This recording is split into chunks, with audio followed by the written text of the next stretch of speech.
जगदीश मलाह जिंदाबाद जिंदाबाद जिंदाबाद। फूल छाप जिंदाबाद जिंदाबाद जिंदाबाद। क्रम संख्या 5 जिंदाबाद जिंदाबाद जिंदाबाद। ग्राम पंचायत राज रघुनाथपुर की जनता जिंदाबाद जिंदाबाद जिंदाबाद। जगदीश मलाह जिंदाबाद। जिंदाबाद जिंदाबाद। हाँ, ग्राम पंचायत रघुनाथपुर उत्तर क्षेत्र संख्या 7 से आपके अपने प्रत्याशी मुखिया प्रत्याशी जगदीश मलाह, जिनका चुनाव चिन्ह है पुल छाप। जी हाँ, याद रखें, इस बार इसी पुल छाप पर बटन दबाना है और जगदीश मलाह को भारी से भारी मतों से विजयी बनाना है।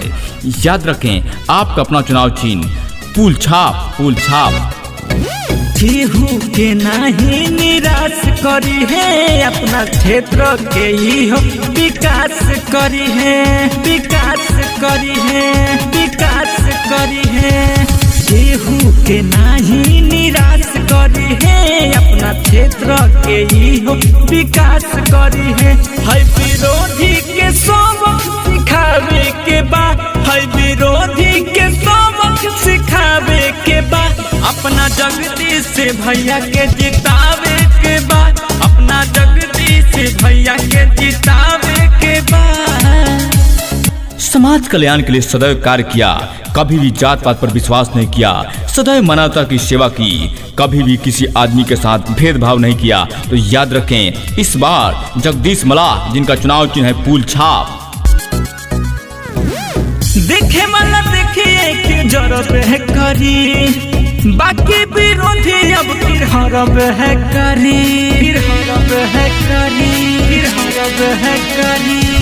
देखे वाला देखिए कि जरब है करी, बाकी विरोधी अब फिर हरब है करी। जगदीश भाई के झंडा लहरावे के बाद, जगदीश भाई के झंडा लहरावे के बाद, अब फिर नहीं के मुखिया बनावे के बाद, अब फिर नहीं के मुखिया बनावे के बाद। जी हाँ, याद रखें, क्योंकि याद है तो आबाद है, नहीं तो 5 साल बर्बाद है। याद रखें, आपका अपना चुनाव चिन्ह पुल छाप। जी हाँ, इसी पुल छाप पे बटन दबाना है और इस बार जगदीश मलाह को भारी से भारी मतों से विजयी बनाना है।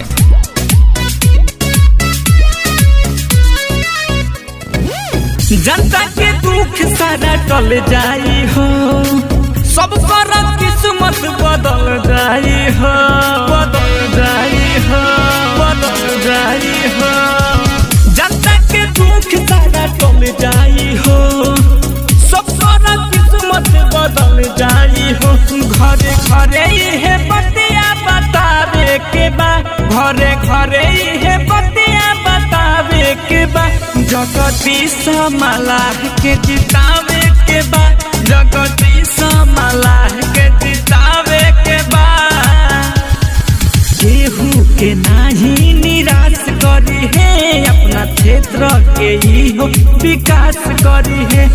विरोधी के सबक सिखावे के बाद, विरोधी के सबक सिखावे के बाद, जगदीश भाई के मुखिया बनावे के बाद, जगदीश भाई के मुखिया बनावे के बाद।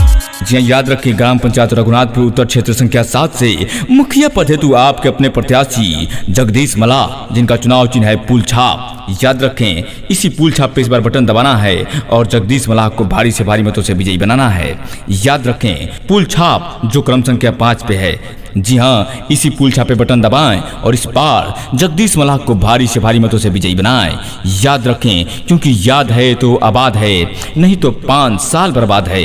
याद रखें, आपका अपना चुनाव चिन्ह पुल छाप। पुल छाप। पुल छाप। जगदीश मलाह जिंदाबाद। जिंदाबाद जिंदाबाद। पुल छाप जिंदाबाद। जिंदाबाद जिंदाबाद। क्रम संख्या 5 जिंदाबाद। जिंदाबाद जिंदाबाद। ग्राम पंचायत राज रघुनाथपुर की जनता जिंदाबाद। जिंदाबाद जिंदाबाद। जगदीश मलाह जिंदाबाद। जिंदाबाद जिंदाबाद। हो गई है पीर पर्वत सी पिघलनी चाहिए, हो गई है पीर पर्वत सी पिघलनी चाहिए। इस हिमालय से कोई गंगा निकलनी चाहिए, इस हिमालय से कोई गंगा निकलनी चाहिए।